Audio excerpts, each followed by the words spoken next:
Working out without getting adequate protein is a waste of time. You're just gonna be spinning your wheels and you will not see the same progress and results that you would see if you were getting in enough protein on a regular basis. Before we get into it, subscribe and turn notifications on because we're dropping gems twice a week, helping you get healthy and fit without spending all day in the gym or eating bland, boring foods that you hate. First things first, why is protein so important for your fitness and fat loss goals? See, protein is the building block of every single muscle in our body. When you strength train or any other sort of exercise, you're gonna create little microscopic tears inside your muscle fibers. That's where you feel the pain the next day. Protein is the building block to actually repair that. So imagine you are on a construction site and you got the jackhammers and the whatever and you're tearing the road up. That's the workout. But actually putting new concrete, new asphalt, new pavement down, that's the protein. So a lot of times you're going into the gym and you're working out, you got the jackhammer and you're tearing the street up, but you're not repaving it. So you're not really ever gonna see the progress and the results that you wanna see until you get that second piece of the puzzle figured out. A high protein intake also helps you feel a lot fuller for longer, which is key. If you're trying to lose weight and you simply just need to eat less food than you've been eating, feeling fuller longer is a very, very important aspect of helping you get that done. Now, the FDA recommends a whopping 50 grams of protein per day for grown men and women. Not only is this dramatically under what you would need to successfully body recomposition, meaning lose body fat while building muscle, it also barely meets the threshold for nutritional deficiency. So basically, the FDA guidelines for pretty much any nutrient is going to give you the baseline for what you need to not be nutritionally deficient. Now, I don't know about you, but I don't want to just do enough to not be deficient. I want to thrive.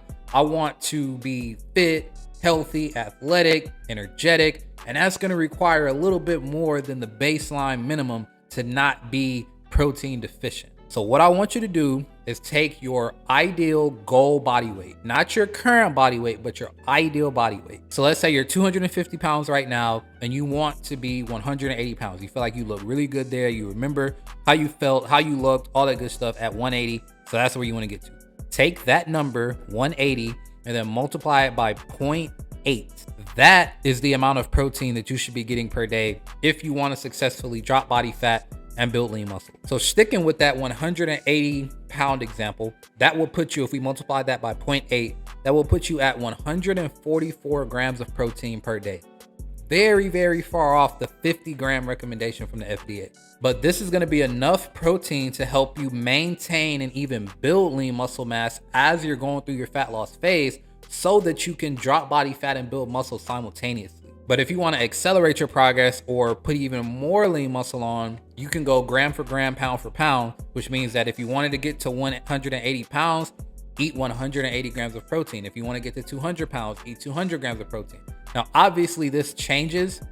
The heavier you are, the numbers are going to kind of tilt a little bit. If you are 300 pounds and looking to get to 250, you don't necessarily have to eat 250 grams of protein per day just to get there. That's a ridiculous amount of protein. But the more you consume, the better, as long as your digestion is in check and all that good stuff. So as long as you get that amount in per day, you're going to be set. But there's also practical ways to make sure that you actually get this done, because protein is a pretty heavy food and you're not necessarily going to be able to sit down at one sitting and eat 100 grams here and 80 grams there and 100 grams. Like, you're probably going to need to split it up a little bit. So what I recommend and what we have all of our clients do is take your goal protein number and then divide it by 4. So if you divide it by 4, 3 or 4, either one, depending on if you're going to have a snack in the middle of the day or a protein shake. But we divide it by 4 because we're going to have breakfast, lunch, dinner, and then we'll have a protein shake somewhere within that day. And all 4 of those meals, all 4 of those, 3 of those meals plus the protein shake needs to be a fourth of the amount of protein that you need. And if you can consistently kind of stay within those guidelines to where, okay, every meal that I have is a fourth or a third of the amount of protein that I need in a day, then okay, I need to eat 2 more times and I'll hit my protein targets. That's the best way to do it. That's where we found the most success, is when we've been able to split it up that way. So if you're supposed to eat 100 grams of protein per day, you've got 25 grams for breakfast, 25 grams for lunch, Let's say you do a 25-gram protein shake, and then for dinner, you got another 25 grams. So that's how you want to split it up. That way it's not too much all at one time. You give your body a chance to really digest everything. Even though I will preface this by saying that your body does not have a set point and a set limit for how much protein it absorbs. That's always been kind of like this running myth or whatever. But you can eat as much protein as you can consume is what your body will digest at one time. But there is a comfortability level in terms of what you actually are going to feel comfortable with eating, what your body is actually going to be able to process in terms of actually breaking it down. Not the absorption of protein, but just, is it going to constipate you? Is it going to back your system up? Other factors in terms of your current gut health depend on that. So just like I said, fill it out, see what your body prefers best. But typically, if you can split it up into thirds or fourths inside your day, it's going to be easy to get it in. Now, the top protein sources, you want to make sure that you're getting in high quality protein, lean proteins. That means that it's primarily protein, doesn't really have a lot of fats, and doesn't really have a lot of carbohydrates inside that protein source. So obviously the first thing that we're going to go to is animal-based products. We're talking about lean ground beef, shrimp, tuna, salmon, chicken breast, turkey breast. Then you got whey protein, you got eggs, you got cottage cheese, you got sardines, you got tilapia. And then you go to your plant-based options. You got chickpeas, you got black beans, you got broccoli, you got kale, you got spinach, you got quinoa, you got edamame, you got tofu. So there's a ton of different options and different varieties that you can get in protein, especially if you don't want to just do meat for every single ounce or every single gram of your protein target. You can switch it up. You can have a meat-based option, and then you can have a plant-based option inside each of those meals that'll beef up your protein and make it a lot easier for you to get to where you need to be and actually not feel like you're stuffing yourself in the process. While the general guideline of 0.8 to 1 gram per pound of body weight, goal body weight, is generally a very good guideline to follow. Obviously, everybody's body is a lot different. Depends on your current digestive system. It depends on your metabolism. It depends on your hunger levels. There's a lot of different determining factors to figure out what the best option is going to be for you. My best thing is just experiment.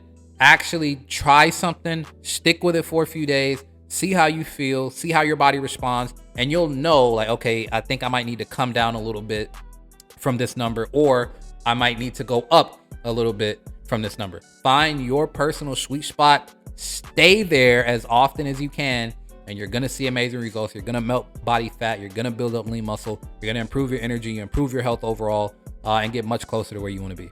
And there you have it, the ins and outs of how much protein you need to build up lean muscle and drop body fat. It's not just about the quantity, but also the quality of protein that you're having throughout your day.